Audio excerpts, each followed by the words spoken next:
Shalom सर्वांना प्रभू येशूच्या नावामध्ये सलाम। आजच्या दिवसाचा धन्यवाद की परमेश्वराने आज आम्हाला हा दिवस दिला।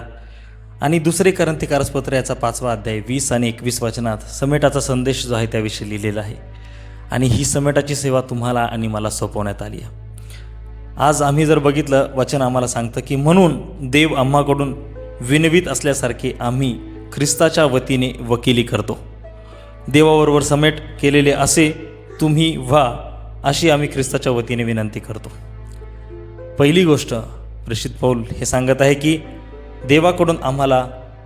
देवाने आम्हाला ही विनंती केली जसं की आम्ही ख्रिस्त येशूच्या वतीने काय करत आहोत, आज वकिली करत आहोत। आम्हाला समेटाची सेवा दिलेली आहे। ख्रिस्ताच्या वतीने बोलण्याची जी संधी आणि फार मोठं सौभाग्य आहे ना, it's a great privilege for us, आपल्यासाठी मिळालेली आहे।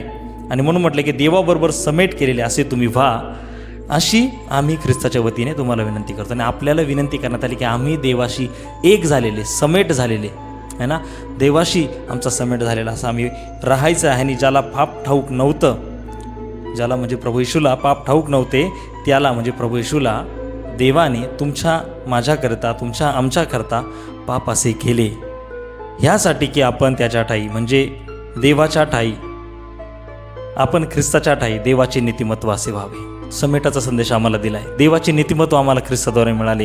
आणि ज्याला पाप ठाऊक नव्हतं तो तुमच्या माझ्यासाठी पाप झाला। आज आम्ही का त्याच्या जीवनाचा संदेश सांगू शकत नाही? आमच्यासाठी फार मोठी मिळालेली संधी आहे आणि जसं मी म्हणालो की सौभाग्य आहे। या आपण या समेटाच्या सेवेला समजून घेऊ। समेटाची सेवा जी मिळाली, समेटाचा संदेश जो आम्हाला देण्यात आला आहे त्याला घेऊ आणि चालू। परमेश्वर आमच्यासोबत आहे आणि तो आम्हाला आशीर्वादित करेल। शालोम, देवाची स्तुती असो।